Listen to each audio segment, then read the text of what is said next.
Hi, and welcome back to Gender Studies.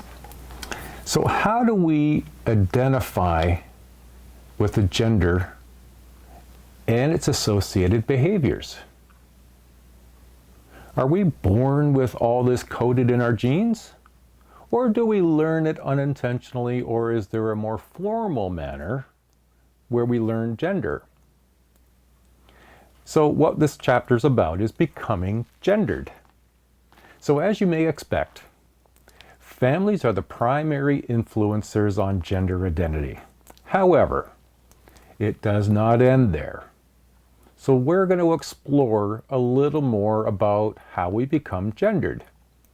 Now, I will make a note.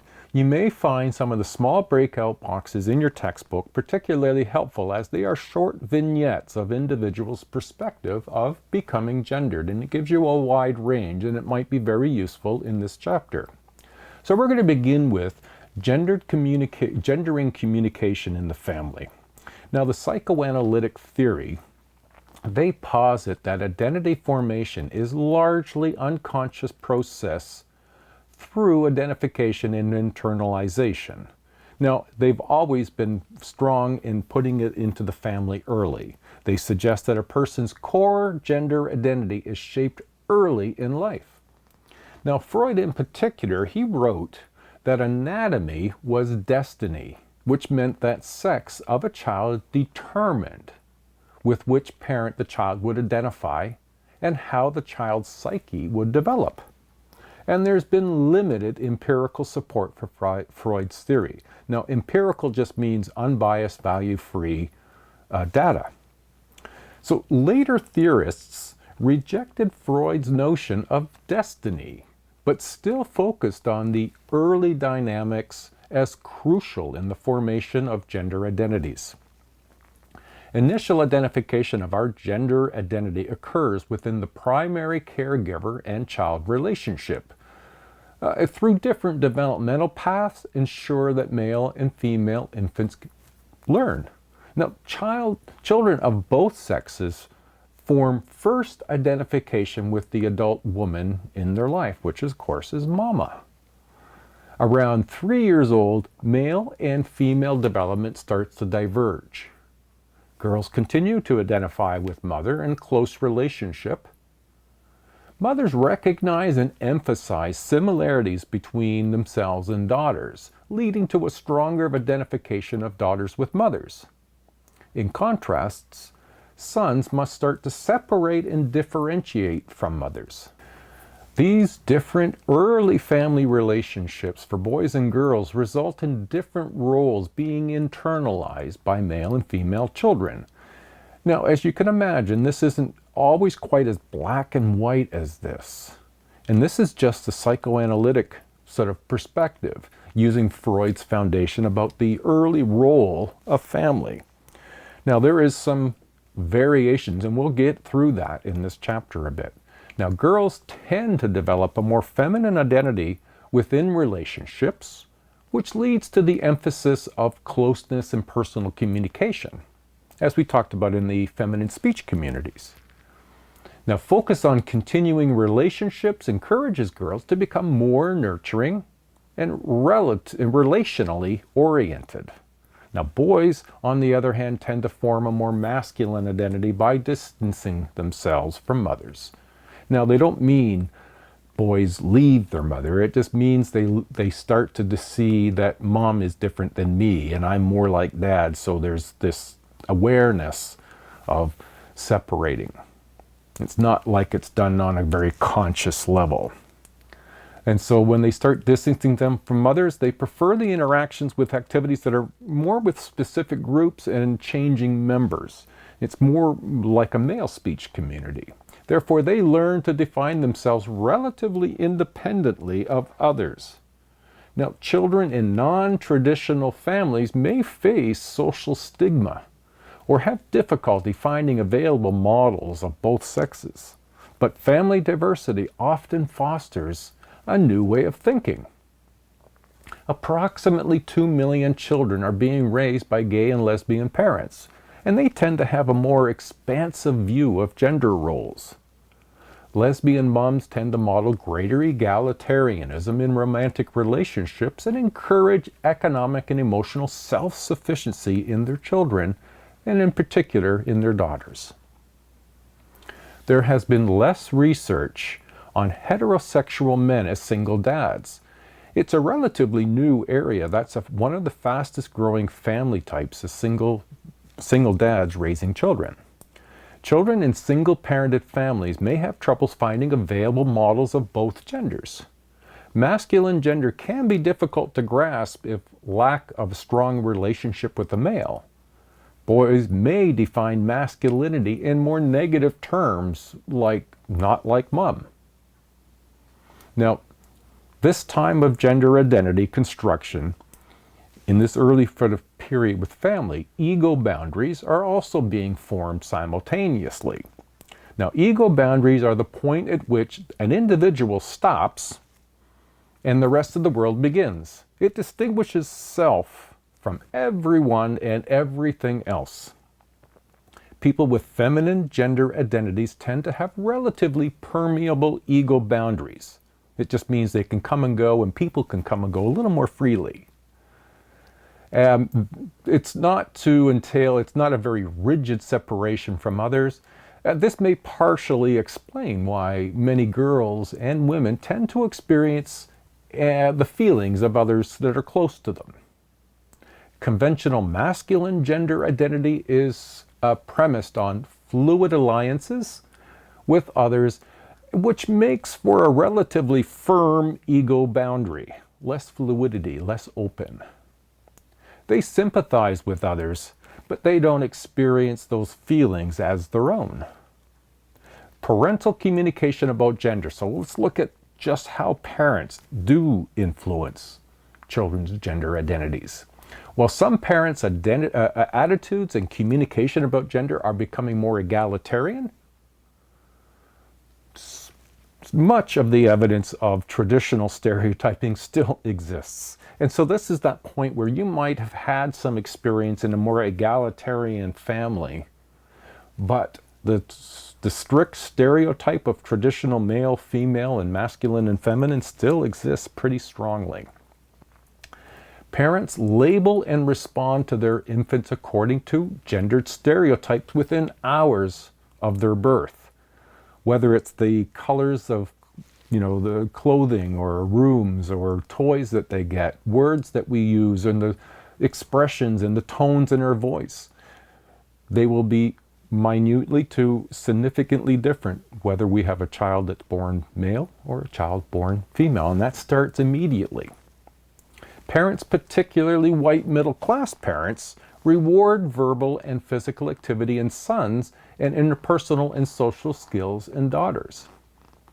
Heterosexual fathers are particularly likely to encourage sons to be heterosexual. Gay fathers, they're more likely to resist any normative expectations. You can be gay, you can be hetero, it's up to you, we will support you. Mothers typically make talk the center of their relationships with sons and daughters. The talk focuses on providing comfort, security, and emotional development. They play at the children's level, which develops confidence and security. Today's fathers, they talk more with children than in previous generations. They focus on play that is physically stimulating and exciting. They urge children to compete, achieve, take risks, and act independently. Now, parents also can communicate gender expectations through particular activities that they encourage them to do or toys that they encourage them to play with. Toys marketed for girls tend to encourage a more gentle, nurturing interaction, and toys that are marketed to boys tend to promote more independence and competitive activities. Household chores assigned can reflect gender expectations as well. Domestic chores are more frequently assigned to girls, while outdoor work is assigned to boys. Now, in general, boys experience more rigid socialization into masculinity than girls into femininity. Parental modeling of masculinity and femininity influences children's understanding of gender. Parents communicate gender through modeling of masculinity and femininity and the male-female relationships just through the way that they interact in the course of the day. Children will observe what mom and dad do, and therefore they learn from what they see mom and dad do more than they learn from what mom and dad say. For most children, observing parents teaches them roles socially prescribed for women and men. It is here that what we do is way more important than what we say. In addition to the LGBTQ families and single-parent families, another departure from tradition is the breadwinner role. Most children are in households where all adults work, and 40% of women in two-earner households may even earn more money than their male partners. So it starts to change the family dynamics and therefore the gender socializing of gender identity. Parents can model gender attitudes about physical appearance. For instance, fathers who encourage or engage in strenuous physical activities, or mothers who complain about their weight, communicate ideas about masculinity and femininity.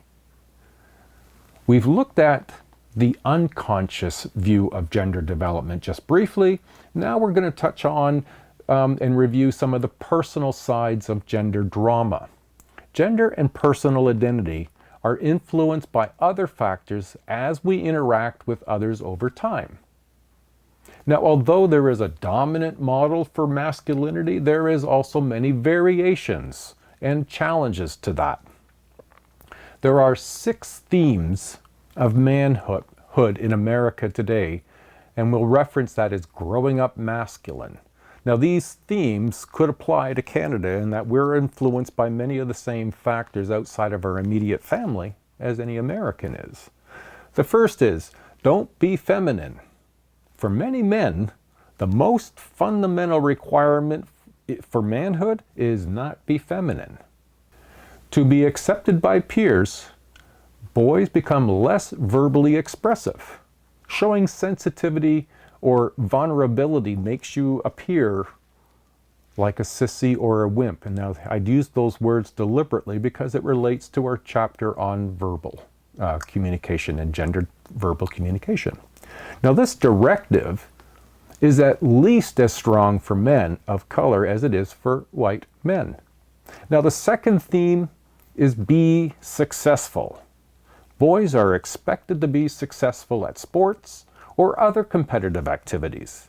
You must not just be good. You've got to be better than others. This is often included in being a good provider, which is not a realistic after recessions and outside employment issues can affect whether or not you can be a provider or not. Men not in the paid labor force have a hard time trying to define themselves because that's one of the major ways that men get defined as being a provider. A third theme, be aggressive. Men are expected to take a stand, be tough, not to run from confrontations. Media fuels ideas of extreme masculinity. The fourth, be sexual. Men are supposed to be interested in sex and have many partners and treat them more casually. Now, this is really problematic, not just for gay, bisexual, and trans men, but for younger men as well, who don't want to fall into that, we'll call it a trap. They want something more meaningful, and this doesn't afford them that opportunity. The fifth, be self-reliant. A real man depends on himself, not others. And then the last one is embodying and transcending traditional views of masculinity. Now, men feel pressure from other boys and men to be conventionally masculine. Romantic partners, female friends, sisters, and mothers, well, they expect them to be more sensitive and emotionally open. More men are finding themselves depressed and stressed out, but unwilling to seek help. they're 4 times more likely to take their own lives as women.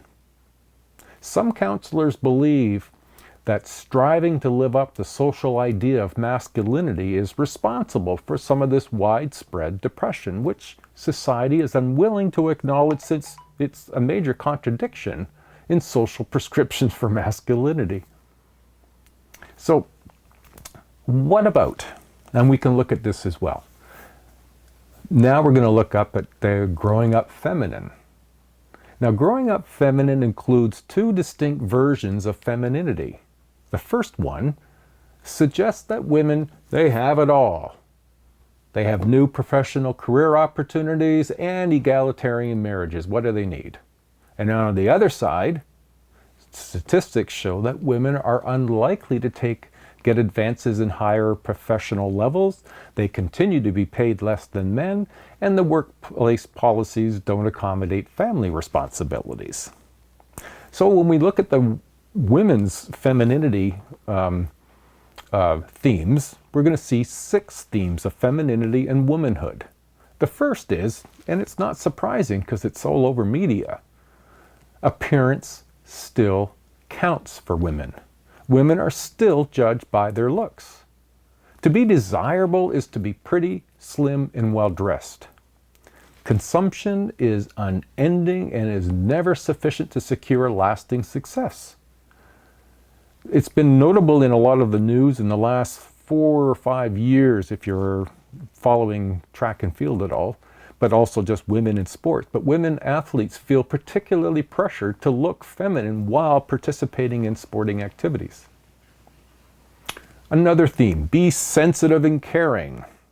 Women are expected to be nice, deferential, deferring to people of authority, which is just about everybody, and help, and to care about others. Girls learn that being outspoken and smart doesn't win them any prizes. Now another is negative treatment by others. Devaluation and mistreatment of females is pervasive in Western culture. This devaluation is internalized and can be especially intense for girls' peer groups. Young girls engage in relational aggression, which involves attacking others using social rather than physical strategies. Now this next theme is one you may not be aware of, and yet it's, I think, a very powerful one. Be superwoman. Many young women today seem to feel that they are expected to do it all. There's this tension in trying to figure out how to have a family, be attractive, be successful, and have a successful career. It's overwhelming in some cases to try to do everything, balancing act. There's another theme here, there's no single meaning of feminine anymore. Themes of femininity reveal both constancy and change. Traditional expectations still exist, yet there are options that allow women to define themselves in more diverse ways. What about growing up outside the gender convention? No, the conventional gender, if that sounds better, I think it does. For people who do not identify with and perform normative gender identity and heterosexuality, growing up can be particularly difficult. Social isolation greets many people who are gender nonconforming and trans. It's also difficult to find role models and acceptance from family, peers, or society. More recently, transgender and intersex people have made their identities and struggles more public. One sign of changing attitudes is evolving school policies and laws. Transgender people face particular challenges about their gender performance and living day-to-day life that gender conforming people just don't experience. So this completes the chapter on becoming gendered. It's complex. I hope you can recognize that. But it's also something that happens on a day-to-day basis, and we are a participant in it, and it's experientially, it's probably a lot less formal and more informal. More of what we see is influencing our gender development, and that's more the nonverbal. I hope this is a little bit more visible for you to see gender development is fairly dynamic and complex. Next week, we're going to explore another social institution's role in gender development. We're going to look at education. All right, everyone. We'll see you next week. Good luck, and bye for now.